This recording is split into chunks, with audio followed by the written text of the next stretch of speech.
Bonjour, aujourd'hui je vais vous parler non pas d'un joueur mais d'un entraîneur, il s'appelle Nick Bollettieri. Jeu, 7 match. Alors Nick Bollettieri, il est patron d'un camp de tennis, d'un camp d'entraînement de tennis où il y a un esprit paramilitaire, où tous les joueurs et toutes les joueuses qui passent par ce club apprennent à jouer tous de la même manière. C'est-à-dire on frappe son revers à deux mains et on frappe un coup de massue, on tape son coup droit également avec un objectif d'envoyer une patate à chaque reprise, ne jamais reculer, toujours envoyer l'autre dans les pâquerettes, dans le grillage et faire quelque part une occupation de terrain par une certaine violence, par une certaine volonté d'être toujours en avant et d'installer une cadence folle. Alors oui, ça marche. Vous allez voir que dans le palmarès, en fait, tous les joueurs, là, c'est tous les joueurs qui ont participé, qui ont été entraînés par Nick Bollettieri, mais parmi eux, il y a quand même Maria Sharapova, il y a Jim Courier, il y a André Agassi qui partagent ce point commun d'avoir à un moment donné été numéro 1 mondial. Mais ça a quand même ses limites. Si ça marchait autant, tous les numéros 1 mondiaux seraient passés par l'école de Nick Bollettieri. Pourquoi je dis qu'il y a des limites? On peut transposer ça très facilement également au niveau commercial. Il y a une trentaine d'années, des sociétés comme Xerox avaient réussi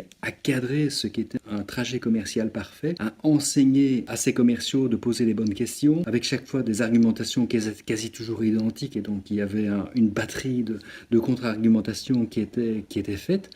Et donc on a vu que Xerox avait réussi par un process à construire des commerciaux qui étaient plutôt efficients, un petit peu comme Nick Bollettieri est capable de construire des joueurs de tennis de haut niveau. Xerox était capable de construire des commerciaux plutôt redoutables. Mais ça a quand même des limites quand on vend du service, quand les produits deviennent tous un peu pareils, que même la marque corporate ne fait pas trop la différence. Maintenant, voilà, il n'y a plus qu'Apple qui est une marque mythique, mais dans le B2B, il y a peu de marques vraiment très très fortes. Les produits d'une société à une autre sont quasi identiques, et donc celui qui peut faire la différence, c'est le commercial. Et donc là, on s'aperçoit que si ces commerciaux sont formés tous de la même manière, appliquent tous les mêmes techniques de vente, ça a également ses limites. Et donc maintenant, qu'est-ce qu'on attend d'un commercial? C'est vraiment qu'il soit capable de marquer, de faire une empreinte forte dans la rétine de l'acheteur qui le reçoit, même qu'il en fasse quasi un spectacle. On parle en plus de la vente complexe. Oui, en effet, il faut que le commercial ait à un moment donné une capacité de jouer quasi une pièce de théâtre, un stand-up devant un auditoire, soit limité, mais soit parfois extrêmement étendu. Donc on attend plus qu'un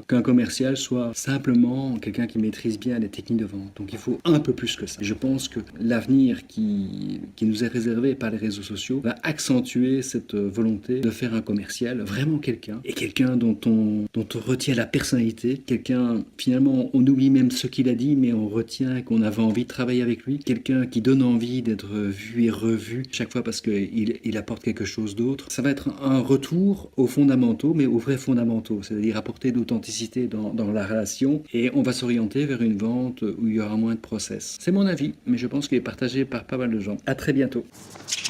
You can't be serious, man. You cannot be serious!